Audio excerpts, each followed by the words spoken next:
Բարի երեկո սիրելի հեռուստադիտող, Արարատի եթերում դարձյալ բարև, ես եմ հաղորդաշարն եմ։ Միացեք մեր զրույցին, այսօր զրուցելու ենք տաղանդավոր երիտասարդի հետ, ով իր դրսևորումները ներկայացնում է կամերային երաժշտության թատրոնում։ Ռաֆայել Երանոսյան, համեցեք։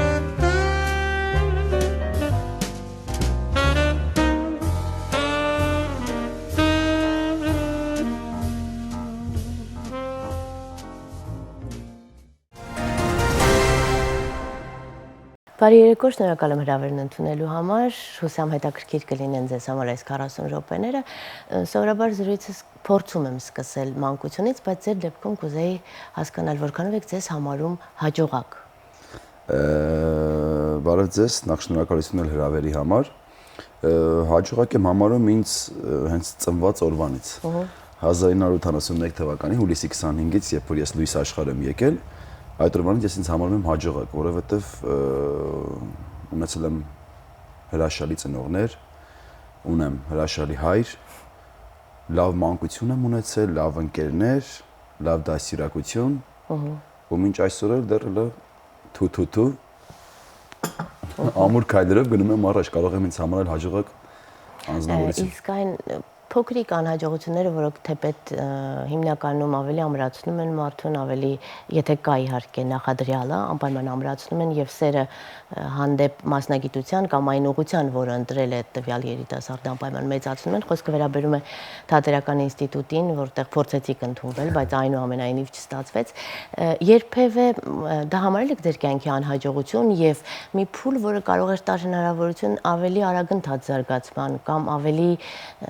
չգիտեմ, հիմնովին զարգացման։ Չէ, եթե ինձ այդ նմանատիպ բաներ լինում, ես ասում եմ երևի թե բարին էլ սա էր, երբեք այդպես բաներից չեմ համարել, որ ինչի սենց եղավ, վայ, ուրեմն չէ, ուրեմն չի լինի։ Չէ, կավլիցի, նորմալ է, չընդունեցին, բայց դրանից չի նշանակում, որ ես հուսահատվեցի, հույսս կտրեցի, ու ասացի վերջ, ես գնում եմ տուն, նստեմ տան ու ոչ մի բան չեմ անելու, չէ, ես ձգտեցի, շարունակեցի ու փառք Աստծո, ճիշտ է, ես կուզեի սովորեի, կուզեի նաև ստանայի այդ բարձրակարգ կրթությունը, բայց ներկայիս պահին հələ որ ինձ այդ քառակուսի թղթիկի կտորը պետք չի գալի, որովհետև ես իմ մասնագիտությունը ձեռք եմ բերում իմ ընկերների շնորհիվ, պրակտիկայի շնորհիվ, կարդալով, այո, չգիտեմ, երբ որ թղթիկի կտորը ինձ պետք գա, երևի թե կգնամ կապ չունի տարեկը, երևի թե 55 տարեկանում կգնամ կփորձեմ ընդունվել իհարկե եթե ընդունել։ Թուղթը իհարկե էական նշանակություն չունի, պարզապես հմտորեն տիրապետելու բոլոր հնարքներին, բոլոր այն գաղտնիքներին, որոնք երբեմն գրականությունը կամ հենց ակադեմիական կրթությունն է տալիս, այսինքն այն որ դուք շնորհաշատ եք, դա ակներև է, այն որ դուք բոլոր բնությունից օժտվածությունները, որոնք նախադրյալ կարող են հանդիսանալ դերասանին արտահայտվելու համար ունեք, բայց չի լինում երբևէ ինչ որ դեր, որի կերտման համար ձեզ անհրաժեշտ է ակադեմիական կրթվածության այդ շարքը անցնել։ Չէ։ Կպատասխանեմ չէ, որովհետև ներկայիս պահին ես բազմիցս ասել եմ ու էլի կասեմ, չգիտեմ, այդ օրը հələ դեռ չի եկել, որ ես երազեմ ինչ-որ մի դերի համար, նա սկսենք այնտեղից, որ ես կուզեմ խաղամ այս դերը, կուզեմ խաղամ այս դերը, այն դերը, ինձ թվում է յուրաքանչյուր կերպար կերտելու համար էլ պարտադիր չի, որ դու անցնես այդ ակադեմիական դպրոցը կամ այդ ակադեմիական կառույցը, որտեղ, չգիտես, ընդունվում են ոչ մեկի հանդեպ ոչ մի բան չունեմ, ընդունում եմ, բայց երբեմն ապաշնորները, երբեմն չէ, կարելի ասել մեծ մասամբ ես ասել եմ եթե օրը գա բարին հետը, որ ես պետք է խաղամ ինչ-որ մի դեր, որը որ ես ճակերտավոր ասած երևի թե կերազեմ, իսկ թվում է դրան պատրաստվելու համար ես այնպես կանեմ, որ ինձ այդ ակադեմիական դպրոցի կարիքն ու պահանջը այդքան էլ չլինի։ Ու ընդհանրապես ես դերի բանի համար այդքան չեմ մտածում, այդքան չեմ ուզում ձգտում, որ խաղամ այս դերը կամ այն դերը կամ այն դերը։ Ես ավելի շատ ձգտում եմ ապրել, կգա օրը բարին հետը խաղամ, չէ, փառք Աստծո։ Ինձ թվում է ձեր թատրոնը հենց այնպիսի ձևաչափում է, որ չի ենթադրում որևէ դեր, այսինքն այնքան տեղում այս պահին մտածողության ձևակերպում է իրենից ներկայացնում, այսինքն բոլոր ռեժիսորները, ովքեր աշխատում են, փորձում են նույնիսկ համաշխարհային գրականությունից սերտել, կերտել, համալրել ինչ որ նոր ձևաչափում մեր ժամանակները ներկայացնող նյութը արդեն առերես անել եւ ներկայացնել հասարակությանը։ Այնպես որ չկա երազելի դեր, չգիտեմ, Համլետ խաղալ կամ չգիտեմ, Նապոլեոն խաղալ կամ Ռոմեո խաղալ, այսինքն դասական այն շարքին չեք տրվում, որը որ հիմնական հիմնականում։ Չէ, ես ես կդրեք այսպես մի բան ասեմ, Սոնա ջան, մեր թատրոնը, ուրեմն ես ասեմ մի հատ այսպեսի բան ասեմ, ընդհանրապես աշխարհի երեսին կան բազմաթիվ թատրոններ, բազմաթիվ ժանրեր։ Ով ասել, որ պետքա թատրոնը լինի միայն ակադեմիական։ Ով ասել, որ բանը հանրապետությունը պետք է ունենա միայն մայր թատրոն։ Չէ, ես օրինակ շրջագայում եմ տարբեր երկրներ եւ տեսնում եմ տարբեր թատրոններ, կա եւ ակադեմիական, կա եւ դրամատիկ, կա եւ ուրիշ ժանրի, կա եւ մոնո ժանրի, կա ստենդափներ, մի խոսքով բազմաժանր։ Այլընտրանք, այո, բազմաժանր։ Հանդիսատեսին արդեն ընտրություն է, օրինակ գնում ես միջանցքով, ասես նեղ փողոցներ, մեկ եմացից ինչ որ դուռ ես բացում փուճու, մտնում ես տեսնում ես թատրոն է, ինչ որ 70-80 հոգանոց թատրոն է, եւ այնտեղ հանդիսատեսը կա, գալիս է նույնիսկ տոմսեր ձեռք բերելու համար, նրանք շաբաթներով հերթ են կանգնում։ Ես ձեր երազանքն էի արդարացնում պարզապես։ Ես մի բան ասեմ, մեր թատրոնում ես կարող եմ համարել մեր թատրոնը հենց 21-րդ դարի արժանին ինչ-որ ինքը ունի բան, որովհետեւ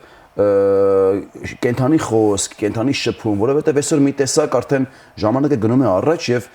մի տեսակ այն թատրոն ասված արդեն ինքը դառնում է ոնց որ թե արդեն գնում է մի քիչ ուրիշ կողմ։ Նահանջում է։ Այո, ոչ չեմ ասում նահանջում է, փակում է, ոչ մեկ հանդիսատեսը չի գնում բան, բայց այսօր սերունդ է, ինքը արդեն պահանջում է խոսք, ինքը ուզում է գա եւ տեսնի դերասանին ազատ խոսք, լսի եւ հասկանա նրան։ Մեր թատրոնում ներկայիս պահին մենք հիմա փորձեր ենք սկսել Լուսինեն Երնջակյան, շուտով երևի թե փետրվարին հանրությանը կհանձնենք Շեքսպիրի Ռոմեո եւ Ջուլիետը։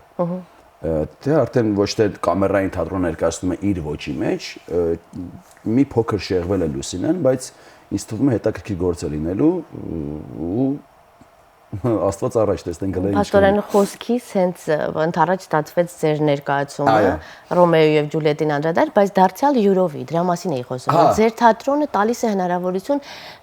սեփական անհատի ներսով անցկացնելու, ոչ միայն որպես դերասան կերտելու այդ կերպարը, այլ ժամանակի շունչը ընդգրկելով։ Դրա համար ես ուրախ եմ, որ աշխատում եմ թատրոնում, ուրախ եմ, որ առաջին անգամ մուտք եմ գործել հենց այդ թատրոն։ Երևի թե հենց այդ բախտն ու այդ ճակատագիրը, որ ես մտա հենց կամերային թատրոն եւ իմ շատ սիրելի գեղարվեստական ղեկավար Արա Երնջակյանի շնորհիվ ես մինչեւ այսօր աշխատում կամերային թատրոնում, որ շատ սիրում եմ ու նորից բազմից ասել եմ էլի շեֆ ջան, շնորհակալություն։ Ես կարծում եմ սերը փոխադարձ է, այլապես 10 տարի չէր լինի համագործակցությունը, որը տրված է ձեզ։ Ես կուզեմ խոսեք թատրոնի կանոնի մասին։ Յուրաքանչյուր թատրոն ունի իր կանոնադրությունը, ներքին խոհանոցային կանոնադրությունը, բայց որը տալիս է հնարավորություն այս կամ այն կերպ ներկայանալու։ Ունի արդյոք կամերային թատրոնը որոշակի կանոն կամ կանոններ, համապատասխան որոնց ընտրվում են դերասաններ, համապատասխան որոնց ընտրվում են ռեժիսորներ, սցենարներ, նույնիսկ չգիտեմ, տեխնիկական աշխատողներ։ Կամերային թատրոնը ընդունվելու համար Երնջակյանի համար այդքան կարևոր չի դիպլոմը, կրթությունը, որովհետև կամերային թատրոն, որ գնում ես ընդունվելու, առաջին հերթին նրանք քեզ ուզում են տեսնել քո մարդ տեսակը։ Ես միշտ բազմիցս անգամ ասել եմ, որ առիթներ է եղել Երնջակյանին, ասել եմ Մարա Հարությունիչ։ Ես առավոտյան որ տնից դուրս եմ գալի, ես չեմ ասում, ես գնում եմ գործի։ Ես ասում գնում եմ տուն։ Որովհետև կամերային թատրոնում ընդունվելու համար նախ պետք է լինես դու մարդ, նախ պետք է լինես դու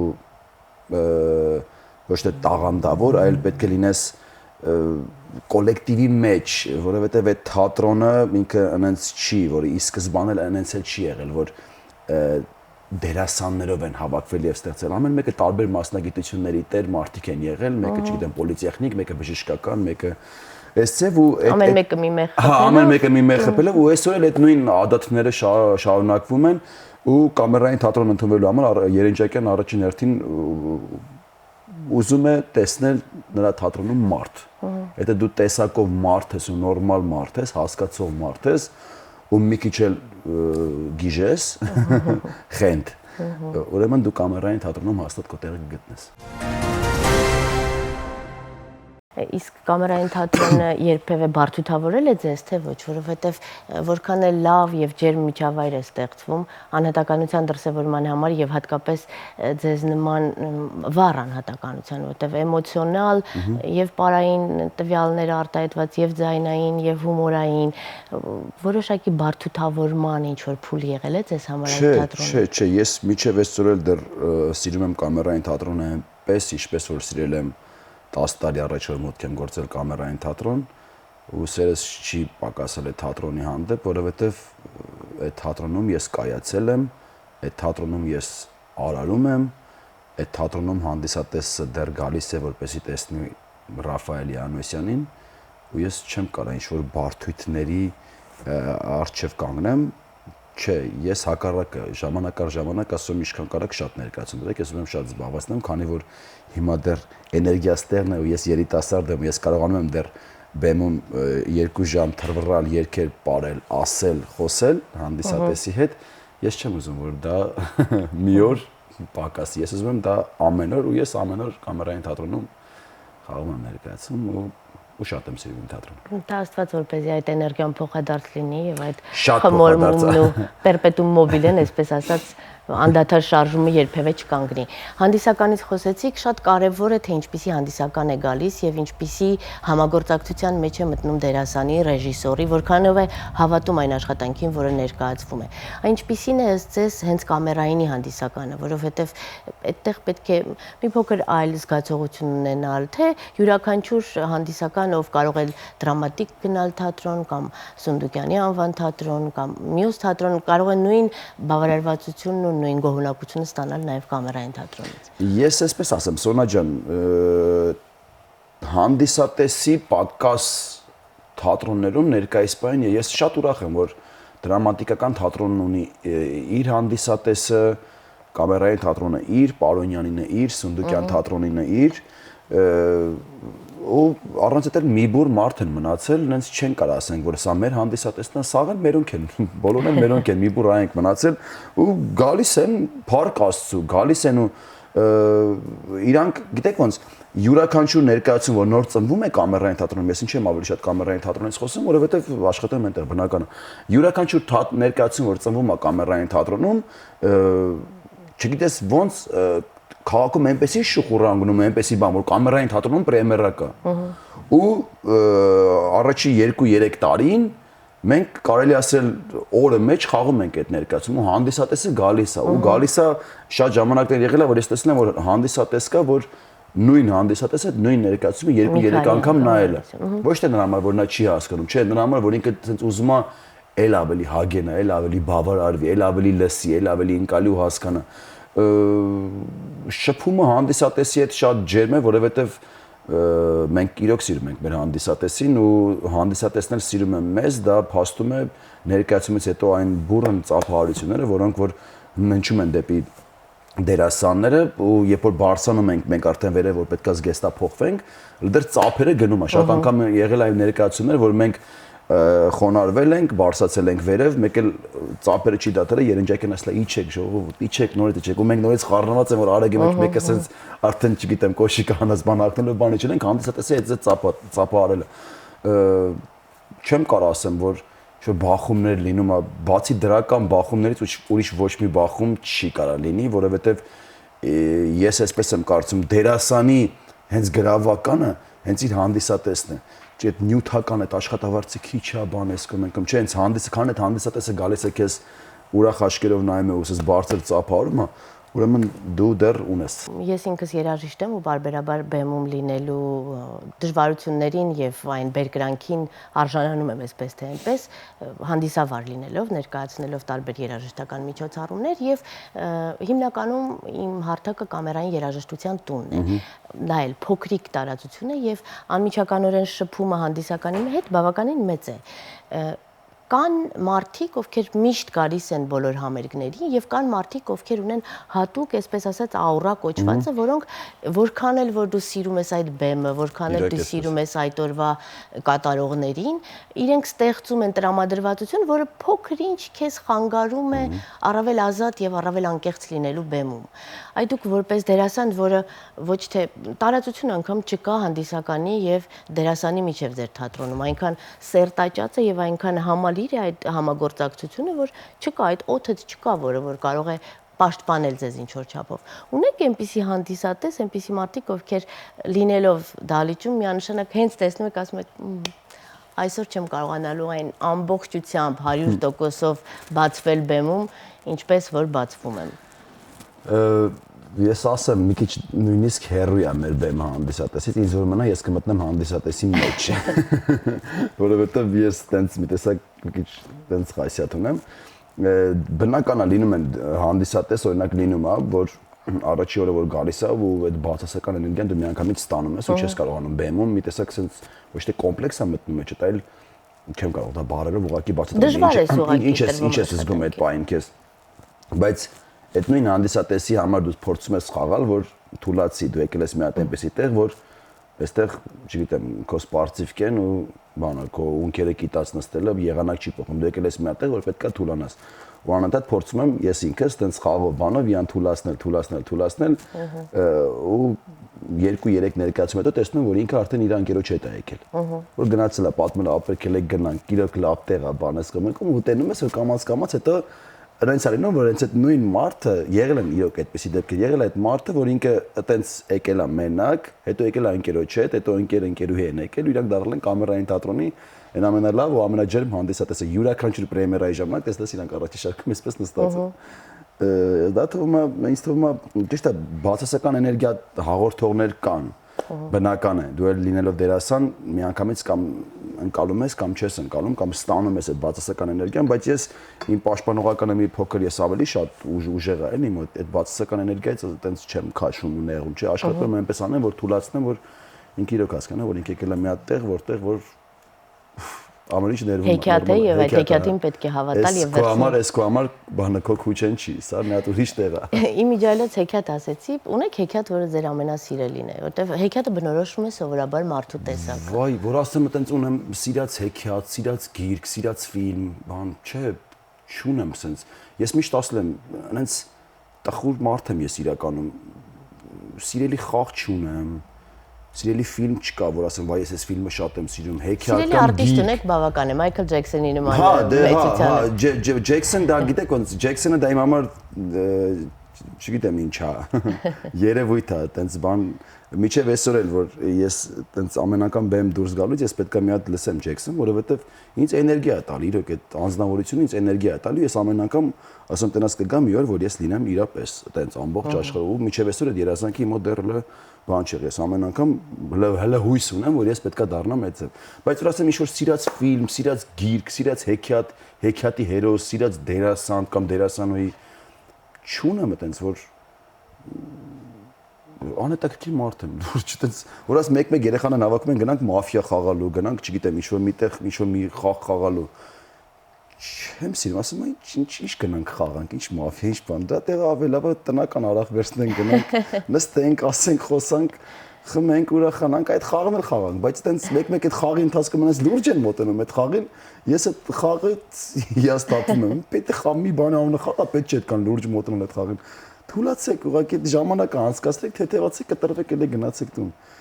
Հետաքրքիր է, տխրությունը ձեր բոլոր հարցազրույցներում ակներև է, չգիտեմ, միգուցե ինձ համար, բայց ձեր տեսակի մեջ այդ տխրությունը կա, նույնիսկ ես հիշում էի ակամայից Ծաղրածուի պատմությունը, ով բոլորին երջանկություն է տալիս, բոլորին տալիս է հնարավորություն կյանքը բերկրանքով լի տեսնելու, բայց գալիս է հոգեբանի մոտ եւ ասում է, գիտեք, ես աշխարհի ամենատխուր մարդն եմ, ունեմ կարիքը ապակինվել։ Ծաղրածուկ, ասում է Ծաղրածուն ես եմ։ Չէ, ես այտենց շատ չի որ այտենց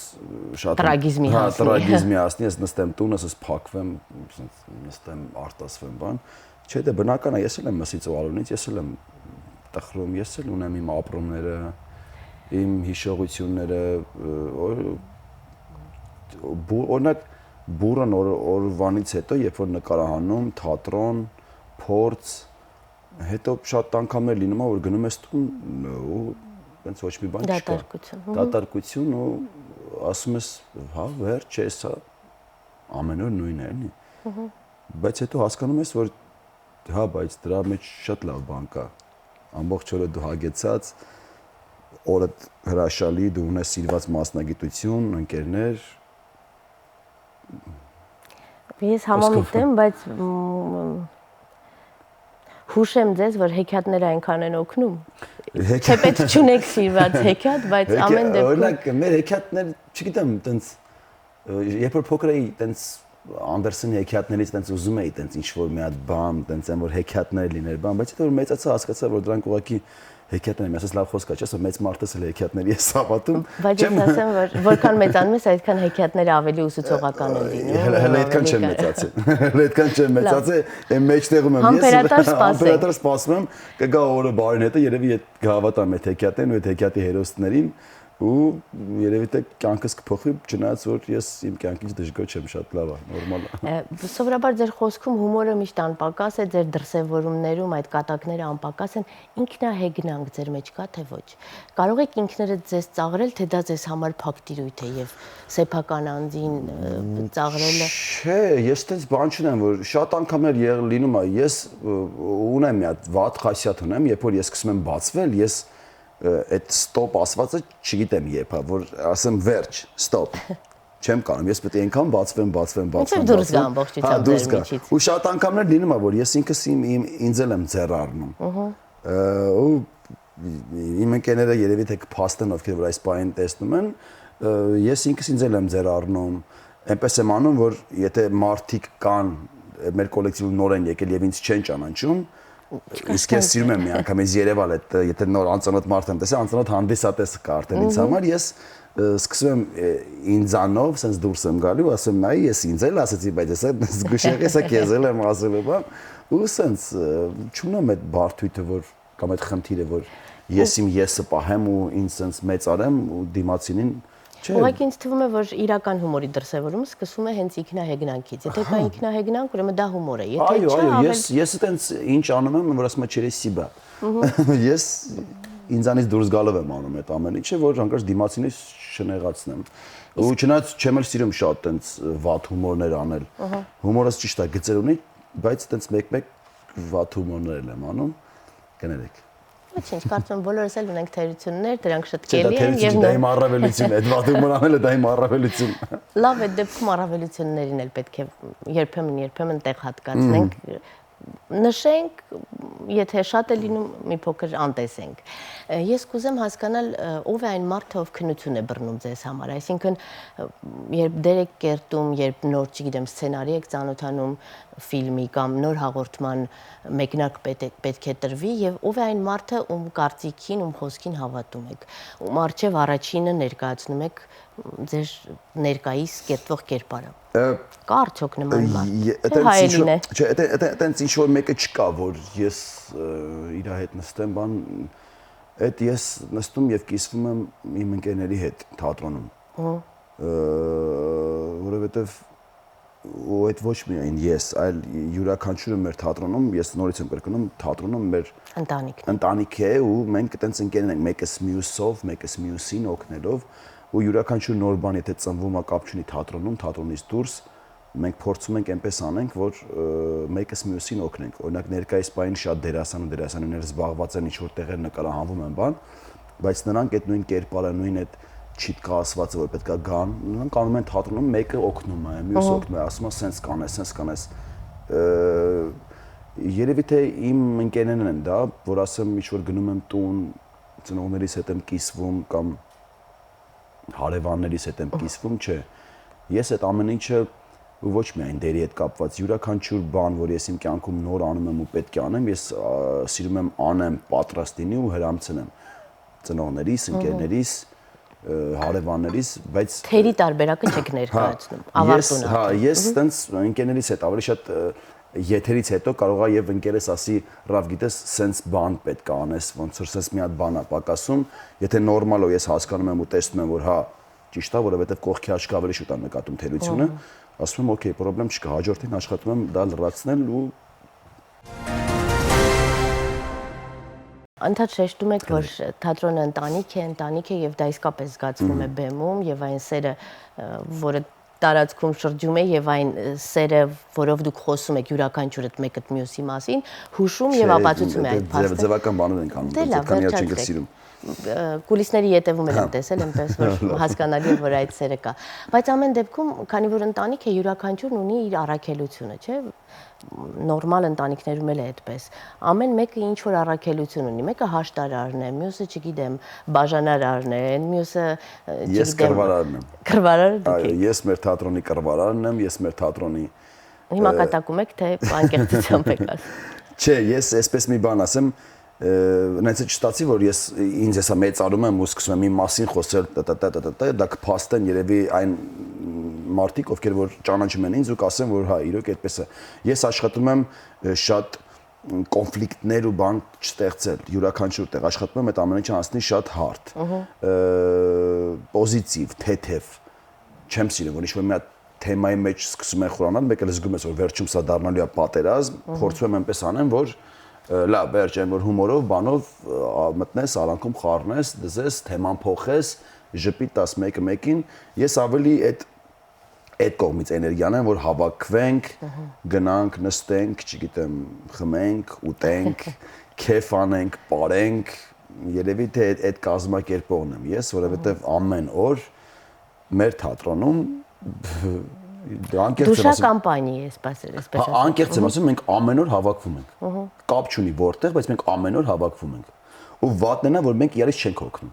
Երբեմն եմ ուզում եմ մի օր հոգնեմ դրանցից, ու էլ չհավաքվեմ դրանից հետ, բայց չի լինում։ Մի օր որ մենք իրար չենք տնում, մենք կարոտում ենք իրար։ Հավաքվում ենք մեկի տանը, կապ չունի։ Կարող է կարտոշկով ժարիտ ուտենք, կարող է գնանք հավ առնենք ուտենք, կամ գնանք ուղղակի կոֆե խմելու, բայց մենք պետք է հավաքվենք։ Մենք ամեն օր պետք է հավաքվենք, մենք ամեն օր պետք է մեկս մյուսի հետ բամբասենք, խոսենք,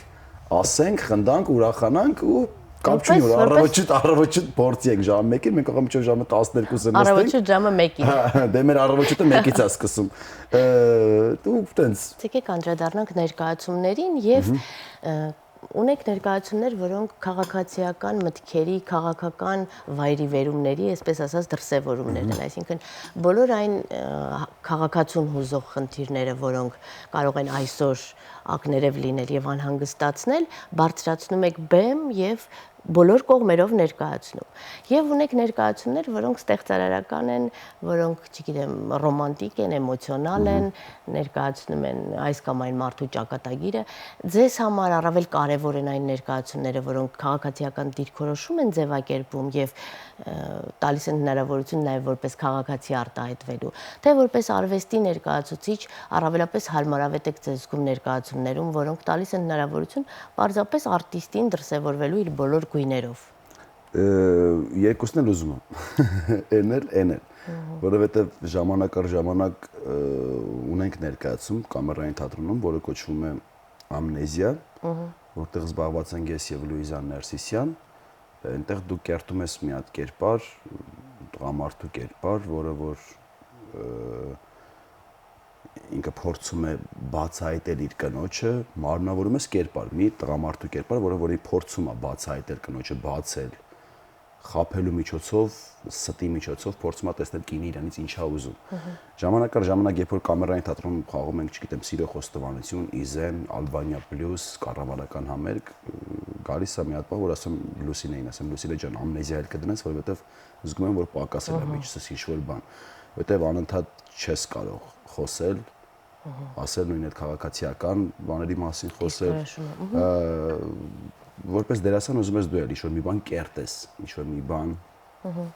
երբ որ ծառավը զգում եմ, Լուսինեին մի կես բրան, ասեմ Լուսինե ջան, մի հատ ամնեզիա, ասում եմ դու պրոբլեմ չունես։ Որպես իրական ընտանիքի անդամ աջակցում եմ։ Ու այդ ձև փորձում եմ այդ ծառավը այդ ձև հագեցնել, բայց ավելի շատ գիտեք ոնց ճիշտ է կերպարներ, եթե ես, այսպես ասեմ, եթե ես հեռուստատեսությամբ կերտեի կերպարներ, կարող է եւ միգուցե այդ կերպարը ստեղծելու, կերպար կերտելու ծառավը զգայի ու ունենայի դրա կարիքը,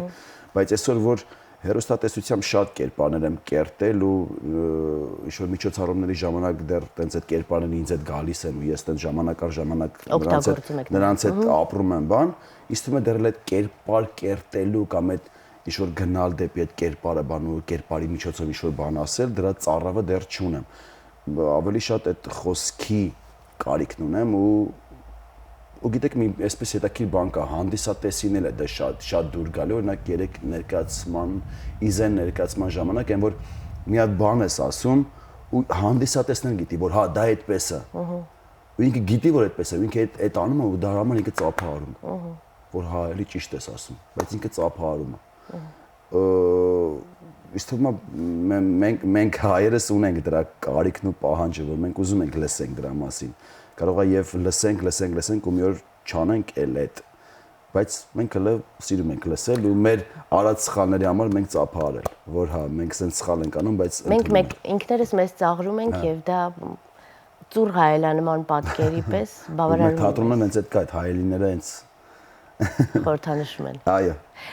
Ձեր մասնագիտությունը եւ ձեր տեսակը կարծում եմ ենթադրում է անընդհատ իմպրովիզացիա հասկացություն։ Որքանով եք տրվում եւ որքանով եք հաշտ ապրում ռեժիսորների հետ այս դեպքում։ Սոնա ջան, ամենաճիշտ, ամենալավ իմպրովիզը դա նախորդ պատրաստված իմպրովիզն է։ Ես երբեք ժամանակ առ ժամանակ լինում են, երբ որ կամերային թատրոնում ինչ-որ զգում եմ, որ տեղն ու կարիքը կա իմպրովիզ անելու, ես անում եմ այդ իմպրովիզը ու ես այսպես մի բան ասեմ, իմպրովիզը դա այդտենց հեշտ բան չի, որ յուրաքանչյուրը կարող է հելնել ու ինչ-որ իմպրովիզ անել, որովհետև դու պետքա, եթե դու ինչ-որ մի բան ասում ես, դու պետքա պատրաստ լինես, որ կարող է եւ դիմացին հետ քեզանից այնքան խելացի ու խելոք է, որ այնպեսի մի բան ասի, որ դու չկարողանաս դրա պատասխանը տալ։ Դրա համար իմպրովիզն էլ ունի իր տեղը, ձևը, մատուցման ձևը։ Շատ անգամ իմպրովիզ հասկանում եմ, որ ամեն մեկը հա ես էլ ասեմ, որ խնդան, մենակ խնդալու համար չի այդ իմպրովիզը։ Բայց այնպես է չստացի, որ մեր թատրոնում այդպես միշտ իմպրովիզներ չէ։ Փորձում եմ ինձ զսպել շատ անգամ չբարձրաձայնել այդ, զգում եմ, որ այս պայանը տեղն է, դա պետք է ասեմ, բայց մտածելով, որ եթե ես այս ասեմ, ինչ-որ մի բան կարող է այնտեղ քանդվի, որովհետև հեսա ինչ-որ մի բան ասվելու է, որովհետև կա տեքստ, կա պիես, հեսա բան ասվել, եթե ես ասեմ, այս պիեսը, որը պետք է կրակի հիմա, դա կարող է եւ չկրակի, որովհետև խանգար եմ ես։ Դրա համար գցում եմ ներսս, դա պահում եմ, արդեն մարսում եմ իմ մեջ ամբողջ ներկայացման ընթացքում ու պահում եմ այնքան ժամանակ, որ մի օր պետք կգա այդ իմպրովիզը։ Ու մի օր նորից պետք է գալ այդ իմպրովիզը, նայ չէ, եթե այդինպրովիզն ասում ենք ու տենց գնաց այս կողմ։ Բայց հետաքրքիր է, որ այդ զսպվածությունը ունեք, որովհետև ես կարծում էի, որ ես sense բան եմ, չէ՞։ Չէ, ոչ թե տենց բան եք, այլ կարծում էի, որ ավելի ազատություն եք տալիս երբեմն ձեր սեփական դրսևորումներին։ Չէ, երբեք ճիշտ է, եթե այդ ամեն ինչը փորձերի ընթաց, որտեղ ես փորձերի ընթացքում շատ եմ սիրում այդ ընթացքը, երբ որ դու նոր սկսում ես ներկայացումը նոր պատրաստվում արդեն, այն որ հնարավորություն է տրվում քեզ բարձրանալ բեմ ու դե դավայ, տաղանդը ցույց տուր, շնորհքը ցույց տուր, ինչ կարող ես անել։ Այն որ դու ամեն ինչ անում ես, բացվում ես, բան ես կոմենտում, իսկ Երենջակյանն այդ ընթացքում մեկը նայում է, սենց սիրում, մեկը սենց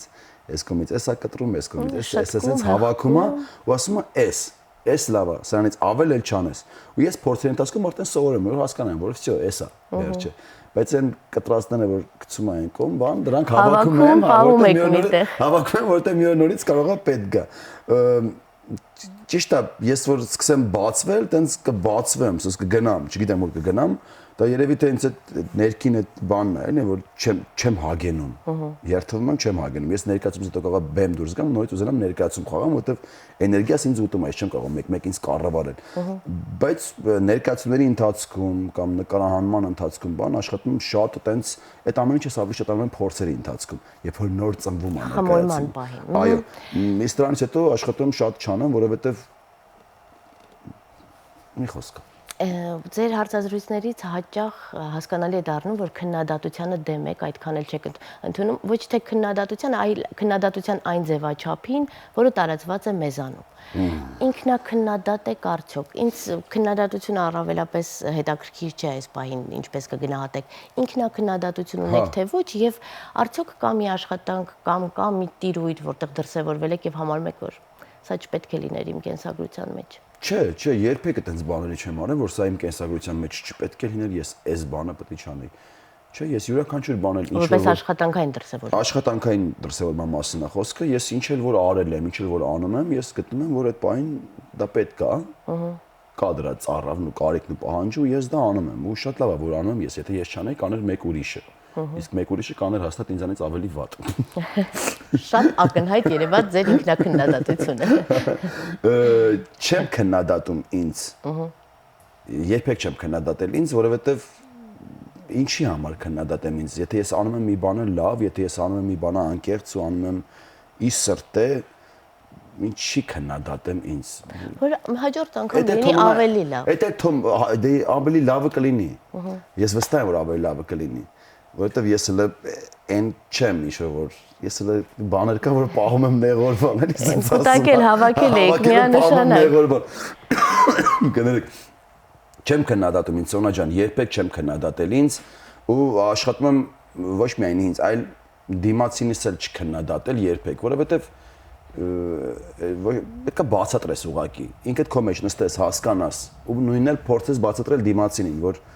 ոչ թե քննադատես, այդ ինչ ես անում, այդ ինչը ամոթ քեզ, ամոթ։ Քննադատությունը այդպես չէ, քննադատությունը որպես առողջ երևույթ, օրինակ, չգիտեմ։ Դե առողջ քննադատությունը ընդունում եմ ինքս իմ հետ, բնական առողջ քննադատությունը ինքս ինձ հետ կամ առողջ քննադատությունը ընկերոջս հետ, դա ընդունում եմ ու ուրախ եմ դրա համար, որովհետև այդ առողջ քննադատությունից է ծնվում ու կերտվում ու ավելի սերմանում քո կերպարն ու քո արած ինչ որ դու անում ես, բայց որ դնեմ ու քննադատեմ, այդպես չէ, առողջ քննադատությանը միշտ էլ կողմ եմ եղել ու սիրում եմ առողջ քննադատությունը, սիրում եմ նստել, խոսել, ժամերով խոսել, բացահայտել, դզել, փչել ու հրամցնել, սիրում եմ ընկերներիս հետ, սիրում եմ դա անել, բայց մարդ, որ ընդհանրապես դրանից տեղյակ չի, իրավունք չունի ինքին նստի ասի, որ ենթադրենք լավ քանդակագործ, ինքը կարող է շատ լավ քանդակագործ է, բայց ինքը չի կարող լավ ուղղություն ցույց տա դերասանին յան ինչպես պայի բեմում։ Ուղղություն չէ, բայց նա կարող է կարծիք հայտնել, ասի։ Դե կարծիքը պետք չի հայտնել, կարծիքը գիտեք ոնց երբեք չեմ ընդունել, որ մեկ-մեկ ներկայացում ես խաղում, բան մեկ էլ գալիս են ինչ-որ մարդիկ, ասում են գիտես ինչ, ես օրինակ սենց կանեի։ Ասեմ հայտ դու կանեիր այտենց։ Ես սենց եմ արել։ Ուրեմն այդ բանը եթե ես սենց եմ արել, ես հուզել եմ, չէ՞ որ դու հիմա եկել ես, ասում ես սեն։ Հա, օքեյ, ես սենց եմ արել։ Եթե ես անեի այնպես ոնց որ դու ես անում, ես դա կանեիր արդեն դու, ոչ թե ես։ Իսկ քանի որ ես եմ, ես անում եմ սենց։ Բայց քիչ առաջ ձեր խոսքում նշեցիք, որ շատ հաճախ ինքդ լինելով այդ ամենի մեջ չես նկատում եւ կողմնակի աչքը կարող է ճիշտ հուշարար լինել։ Հուշարար լինել, նորից եմ կրկնում, հուշարար լինել։ Եթե մասնագետ է։ Եթե մասնագետ չի, մասնագետը, չգիտեմ, ոչ մասնագետը, ես չեմ կարող գնամ ասեմ, գիտես ինչ սրտի վիրահատությունը որ դու անում ես։ Գնացիք այնպեսի ոլորտ միանշանակ։ Նույն գնամ բանը քանդակագործին ասեմ, այս խաչը որ դու սենց ես տեսել, սարքում ես այս խաչը, ես սենց կուզեի։ Չէ՞ մարդը այդ ձևա տեսել, չէ՞ որ ինքը այդ ձև առավոտը անել է քանդակել։ Ես ուղղակի կարամ գնամ ասեմ լավն է կամ վատն է։ Ես չեմ կարող գնամ յան ուղղություն ցույց տամ, ասես վերև հանես, նշանը վերև հանի։ Պարզապես ես կարծում եմ, որ մեր հասարակության մեջ այնքան տգեղացել է այդ երևույթը։ Մեր հասարակությունը մեղք չունի։ Մեր հասարակությունը մեղք չունի, մեր հասարակությունը շատ լավ հասարակություն է, ուղղակի։ Ես չեմ ասում վատ։ Մեղք ունեն այն մի քանի հոգին, որ կան մեր իրականության մեջ, որոնք որ տենց խոտի պես, չայրի պես արդեն սենց սերմացել են ու սենց այդ սոցիալական ցանցերով սկսում են ինչ որ Խոսքի ազատությունից են օգտվում։ Ամեն դեպքում լավ չի։ Ինձ թվում է դա կրթության, գրագիտության պակասն է, որ ինձ հետաքրքիր է որպես հանդիսատես, հասցնում եք արդյոք տարբեր ներկայացումներ։ Ես հասկանում եմ, որ ժամային համընկնումներն այնպիսին են, որ բավականին դժվար է, բայց ամեն դեպքում ինչ որ իմ ամենացավալի կողմն է, որ իրոք ես այնքան եմ ափսոսում, որ իմ ընկերները ոչ միայն թատրոնում, այլ թատրոնից դուրս ովքեր որ իմ գոլեգաներն են, ես նրանց հետ ճանապարհ եմ անցել, առանց դել մեր քաղաքը փոքր է, մեկս մյուսին ճանաչում ենք բան, ունենում եմ պրեմիերաներ, թե ֆիլմի առումով, թե ներկայացումների առումով, ես չեմ հասցնում ոչ մի բան նայել, երթվում եմ, ես տեղյակ չեմ, կարող է եւ լսած լինեմ, ժամանակ առ ժամանակ փորձում եմ ինչ-որ մի բան գնալ, մտնել, ինչ-որ մի բան տեսնել, բայց որ ամեն օր ներկայացման եմ ու ամեն օր ներկայացումը նույն ժամերին է, բոլոր տեղերում։ Ես ամեն օր ներկայացման եմ ու դրա համար չեմ հասցնում, երբ որ ծառայությունը թույլ չի տալիս։ Երբ որ գտնում եմ ժամանակ, փորձում եմ, կամ եթե չեմ էլ գնում, ով որ գնացել է, փորձում եմ ասեմ, ուրեմն այդ պատմեք, գնամ ինչ էր, ոնց էր։ Որքանով պատկերավոր կպատմես։ Հա գոնե մի բան տեղեկացված լինեմ, որտեվ կարող է եւ մի օր նույնտեղ նստածնենք, ասեմ սենց մի հատ ներկայացում կա, սենց մի հատ ֆիլմ կա ու ամոթ է որ ես դրա մասին չիմանամ։